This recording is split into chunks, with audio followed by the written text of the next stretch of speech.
So hello, everyone. Welcome to Mental Health Minutes, an extension of KeeleyLife, where we explore the H and heal regarding mental wellness. I'm here with Gina Birkemeier, LPC, as well as David Koch. I'm going to allow Gina to introduce David. This Mental Health Minutes is on addiction. Gina will be our facilitator. So welcome, Gina and David. Thank you. Great to be here. So yeah, I will just take a moment and say hi and welcome my friend David. Thanks for doing this today with us. Yeah, thank you. Appreciate it. So I want to share just a little bit about you, David, with everyone. So David and I are friends and colleagues. David is an LPC. He is also an educator for therapists, upcoming therapists, and people who are already therapists. He is a supervisor for the state of Missouri for people who are getting ready to engage in their licensure for professional counseling. And then he has also had an extensive career in terms of addiction. So we would call him one of our addiction specialists. He's been a lead supervisor therapist in addiction programs and has really helped people understand this, the people who are dealing with addiction, as well as people who are supporting people who are dealing with addiction. So did I miss anything, David? No, I think that's good. All right, great. So I think if it's okay, we're just going to jump in because this is a pretty meaty topic. And I understand also we've been talking a little bit about this offline. It could be kind of a heavy topic, but we're going to really work to just not make it quite so heavy and just really think about this in more practical ways than what people might typically think about it. So David, let's just start right out of the gate with a question that I know you have heard from your students over the years. What do we mean when we say addiction? What are we really talking about? Yeah, so I think there's a couple of things that are good to consider. Typically, addiction gets kind of broadly used to describe a lot of different things, but most of them would be under the umbrella of problem behaviors. So a true addiction, kind of using Alcoholics Anonymous terms, at the furthest extent of that continuum would be something that truly a person has lost control. They're using this, when they use it at an extreme level, it's causing significant damage in their life. And they ultimately feel they cannot stop. They're a slave, so to speak, to this behavior.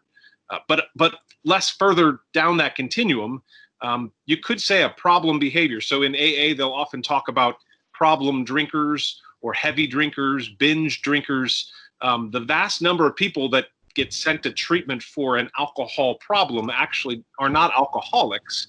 So there's a lot of people that maybe on the road to addiction, but are not quite to the full degree to which AA might call someone an alcoholic or Narcotics Anonymous an addict. So, but generally it's the behavior or the drug has taken over a large part of someone's life. Maybe initially a good thing, but it's become a bad thing in their story. That's helpful to think about it that way. And also, I'm curious about, sometimes we throw that word around, right? And we might say, I'm addicted to my coffee, or I'm addicted to working out, or I'm addicted to chocolate. I might have just outed myself on 3 things right there. However, I think that we do tend to have those cycles that we think about in terms of addiction where we say, oh, well, these things are acceptable or they're kind of jokeable or laughable versus these things that are not quite so acceptable or laughable, right? We can take that addiction and look at it even in terms of, you said something really important about how it might have been a good thing in the beginning. So I know we're going to maybe popcorn around a little bit and talk about a lot of different things, but I think that's important if you can help us understand a little bit about when it shifts from being that good thing, right? Whether it's work or exercise or nutrition, or what happens in that shift? How do we know that it has shifted? Yeah, so you're naming 2 things. One is a shift. The other is sort of like categories that we would lump things into. So very few people would say heroin is a good thing, although you can go to the hospital and get diamorphine if you have a serious surgery, and that's basically the same thing. And you won't necessarily become an addict just because you've had that in the hospital. So to some degree, everything is potentially good. The shift, I think, occurs when a person, when the problem, let's try that again. When the problem becomes when you are serving the behavior rather than it's serving you. So, Wow. for instance, exercise. If you're going to the gym and it's replenishing you, and you're finding your half hour or 1 hour workout to be really good, part of your self-care, that's great. If you find you have to go to the gym for 2 hours a day, and if you don't get there, suddenly you are irritable and cranky and people don't want to be around you. Now we've got a case where the behavior has made you the servant. So it's really about where the power seems to be in that exchange. Does that So make sense? a lot of control, you're saying. So if you're not able to control it, then that's where you start to kind of cross. In true addiction, yes. Okay. And control can be a funny word, right? Because that might be the most self-deceptive part of the entire addiction cycle. Would you agree? Yeah, and I would even say control can sometimes act like an addiction. That wanting to That's control good. things. Yeah. So for instance, work, maybe not a popular topic, but work can become very much an addiction. People would say I'm a workaholic, where they feel so compelled, so driven by the thing, whether it's performance or it's making sure they're ready for an interview or something like this. But yeah, the desire for control ultimately can be an addiction, but in the process of addiction, yeah, that we want control and ultimately we can't get it. That's really helpful. That's really helpful. So let's talk for a minute about the cycle of addiction. We have emotional triggers, we have cravings, we have the ritual, we have the using, and then we have the guilt that comes with that. And then we sort of have like this spinning wheel that happens. And in between each of those steps, there's kind of this two things are happening. There's like the autopilot in between those two steps, between each of those steps, I'm sorry. But then there's also that point of choice that sort of enters into each one of those, right? So can we talk a little bit about what's happening in each of those? So can we start with emotional trigger? What do we mean by that? Sure. So an emotional trigger is pretty much anything that creates a disequilibrium or a sense of stress within a person. Sometimes it's actually just the absence of the drug at some point, but it's something that makes you feel internally like you're not okay, or like something needs to be altered in order for you to survive the moment.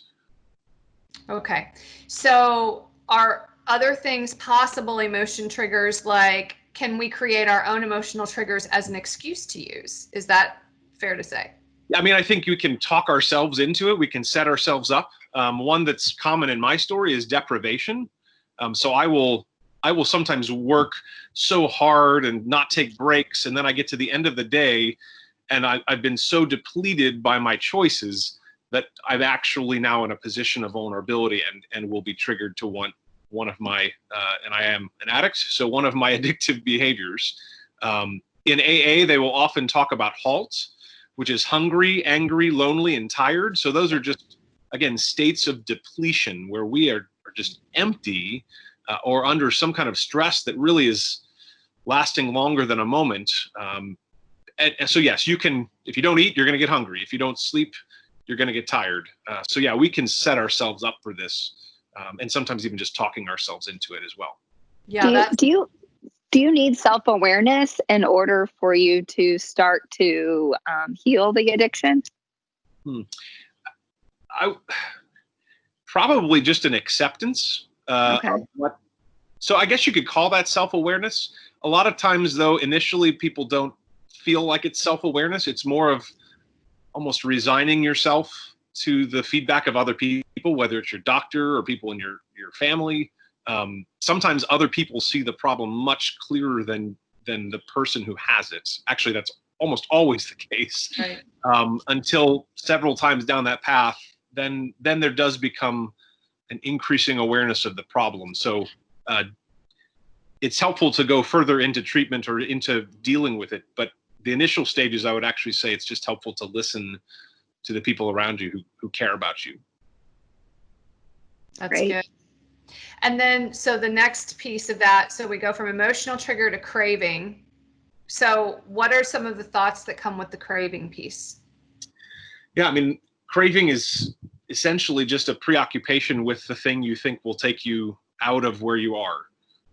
So typically when you're not, I was just having a conversation with a client who was having a lot of cravings, and I was like, it's evidence that you're actually working on recovery because they had taken away the drug. So it's actually a sign of withdrawal to have cravings. So it's just a preoccupation with the thing that you have behaviorally or chemically used to replace or reduce your stress. That's helpful.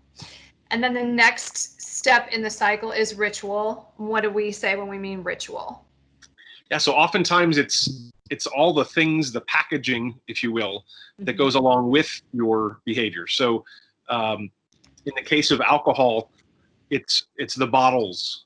It's kind of like maybe having the bottle in your possession, or maybe it's looking forward to the end of the day because you know at 5 o'clock that's when you plan to lay off some steam, or you have a certain place you plan to go.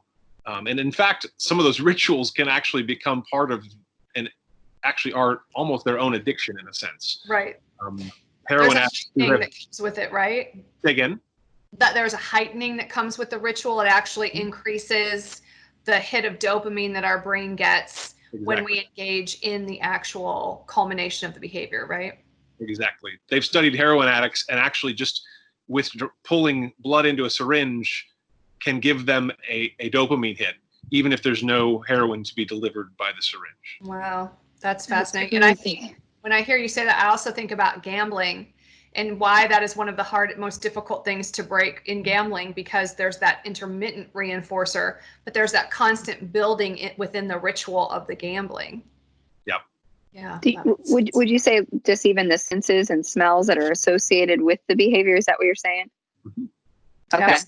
Wow. Yeah. And very interesting. And I think back to when I used to be a smoker, and I think about how when I would buy a new pack, and I would pack the cigarettes and I would get them just so right, and I would get my favorite lighter, and there was just this whole thing, and there was this sort of internal buildup, almost an emotional buildup to that first cigarette, which always made the first cigarette from a new pack better than any other cigarette in the pack.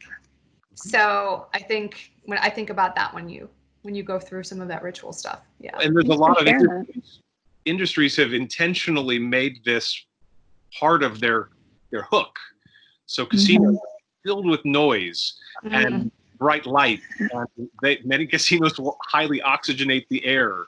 And for there's things to draw you in. Alcohol, how many bottles of booze are just really beautiful. That's true.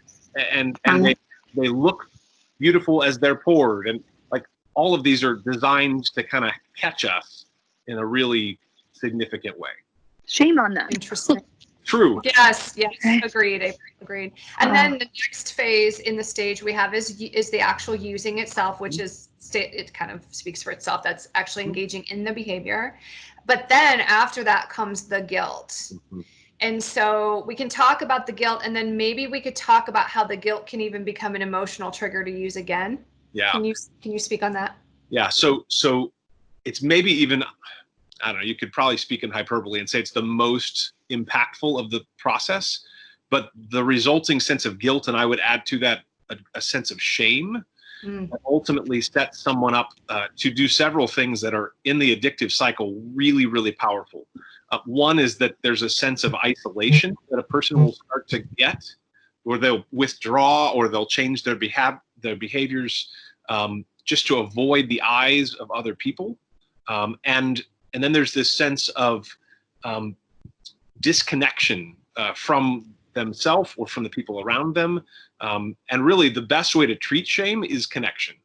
So when you start feeling that and then withdrawing from other people, it's really, really easy for that to kind of accelerate or build on itself. And in a very short cycle, shame can very quickly become the trigger to a renewed use. It can also lead, like in the bigger picture of addiction treatment, it can lead to what we'd call resolve, where you say, I'll never do that again. And so it's almost like you try to ramp yourself into something good. But unless there's other things sort of underlying that, other connections, other information, other resources, most of the time when we go back around again, the original stress or the original things that have been in the person's life will take over and lead them right back down the road of triggering emotional triggers, rituals back to use.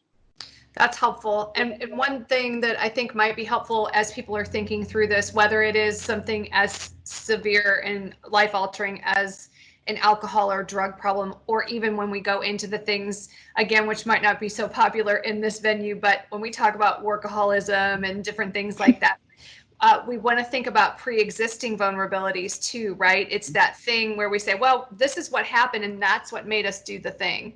But often it isn't, right? Sometimes that pre-existing vulnerability can occur as much as a week in advance, where maybe relationally we're having problems, or we are feeling a shame storm like you just mentioned. And that is sort of that buildup towards the inevitability of us engaging in a behavior that will change the way we feel. Yeah, and I think the word you use, vulnerabilities, this might be the wrong place to inject this, but families bring with them their own vulnerabilities. So the way someone's raised, what that experience is like, those are vulnerabilities that show up for a lot of people later in life. And when they use a drug in particular, it can have a heightened impact on them because of their experience in their family. Not to mention genetics, which when we come to like really looking at alcohol and other drug addictions and other behavioral addictions, the genetic component is really significant. Even if it's skipped a generation, which is not uncommon, someone's grandpa was an alcoholic, and their mom, let's just say, like resolved, I'm never going to drink because the damage that did to my family. Well, genetically, it still gets passed down, and we might have somebody who's susceptible to becoming an alcoholic or an addict as a result. And even depending on what stage in life you are when you begin these things, sometimes if you're in one of those critical windows of development, when you are exposed to these behaviors and you engage in these behaviors, there can be a stronger likelihood of it resulting in a long-term addiction as a result. Yeah.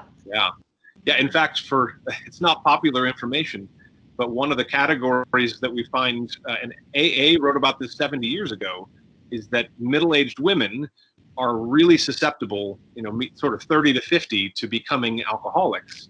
You think a lot of life stress, being a parent, now we have working on top of that. And women actually have, because of some of the chemicals in their bodies are a different level than men, there's a higher impact alcohol has on their bodies. So if you look up the AMA or the APA, well, the different medical, I think it's the American well, anyway, the Doctors Association, they will tell you that for a woman, I think it's 7 drinks a week is considered heavy drinking, relative to 14 drinks a week for men, which I always used to think was just a sexist doctors, trying to get more alcohol for men. But it's actually, there's a biophysical reality that women are often not aware of. So and hormone and alcohol is a hormone disruptor. So are drugs, but particularly alcohol is a hormone disruptor. And some of those hormones that it has the more significant impact on are hormones that are at a higher level in women than what we would find in men. So it does make sense that there would be that sort of disparity between what qualifies for heavy drinking in a woman and what qualifies for heavy drinking in a man. And I appreciate you bringing that genetic component in, because that is really important. And it also lends itself to knowing why it's important to know your story and the story that began even before you, and how these things are handled in the family. So I think that's really important. So I do want to get to some things that I think are important for our audience that's listening. And that is, what do we do about these things? If we're listening to this and we're thinking, holy cow, maybe I need to do some searching here internally and really take a look at whether it's I'm spending 5 hours a night at the gym and I'm not sleeping, or I've begun to have some bad habits with my eating, or it is alcohol or something intense like that. What can we do, David? How do we help ourselves? Yeah, so I think just asking some questions of yourself and of people around you. As we said earlier, does the behavior serve you, or are you serving the behavior? I think another question I like to ask is, does doing this replenish you, or does it deplete you in the end? Because that will often, and that can be hard to tell, but just kind of looking at that. What do other people say about this behavior? Are you getting the same feedback from your doctor, from your spouse, from your friends. A lot of times, if we don't listen to these sorts of problem behaviors, I like to say life will turn up the noise. Eventually that will catch up to us. So stopping and really going, what kind of feedback am I getting? And do you seek out these behaviors even when you're not in distress? That can be maybe sort of an advancing degree to which it's a problem. So a lot of times the best thing to do is just give yourself a break. It's when you're not using, it's not the best time to evaluate if you have a problem. But if you think you have a problem, say that one more time, because that's really important. So if you're referring to the best time to evaluate if you have a problem is actually not when you're, boy, that wasn't very clear, was it? Well, let me say this. A lot of when you're engaging in the behavior is not a good time to evaluate. No, it is a good time. Oh, that is the time. Yeah. So an alcoholic, how many times I've sat with someone who says, I didn't drink for the last 7 days or 7 weeks. I'm not an alcoholic. The question is more like, okay, well, when you do drink, what does that look like? Yeah, right. Because an alcoholic, they're saying, is one's too many and 1,000's not enough. So an alcoholic, once they engage with alcohol, they're off to the races, and they may not be able to stop themselves, period, in the furthest form. So stopping is not necessarily a sign that you don't have a concern or a problem, but it is a good way in order to assess how you're doing and to what degree you're able to kind of reset yourself. So especially the non-chemical ones, like taking a break from your cell phone. If you have trouble sitting with your cell phone off for an hour, you might have some relational issues with your cell phone to address. Or if, what's another good example? Yeah, the gym is probably, I hate to harp on people who are exercising, but if you have trouble taking a day off of working out, that's concerning. So sometimes just taking a break and seeing what it's like can help evidence. So paying attention to what's happening inside of you when you take a break from these things. Is there a heightened sense of anxiety? Do you feel almost panicked? Are you irritable? Is it increasing some of those negative emotions? Is it costing you relationally? Those kinds of things. Would that be fair to say? Totally. Those are all signs of withdrawal, essentially. And then, right. And then what about asking people close to us what they see? Would that be a fair thing to do? Yeah. Again, making sure that somebody that you trust them and that you've given them permission to give you honest feedback. But typically, yes, it's the people closest to you will see it more clearly than you even will see it. Okay. For those Keeley'ns that are listening right now, and so, right, maybe they're, wow, that is a behavior that maybe, I'm towing the line. What resources and tools could we provide them that will really take that behavior and let's put our focus here to help them where it doesn't get to a true addiction? Are there things out there like that we could share with them? Sure. So one thing might be there are a lot of assessment tools out there. A very quick one with alcohol that's easy to remember, easy-ish to remember, is called CAGE. The CAGE assessment, C is, have you tried to cut down? C is for cut down and struggled to do so. Have you found that others are annoyed? A is annoyed. G is, do you experience a degree of guilt when you use this behavior, or alcohol in this case? And then the last one, E, stands for eye opener, meaning do you have to, like, when you wake up in the morning, run to that in order to be okay?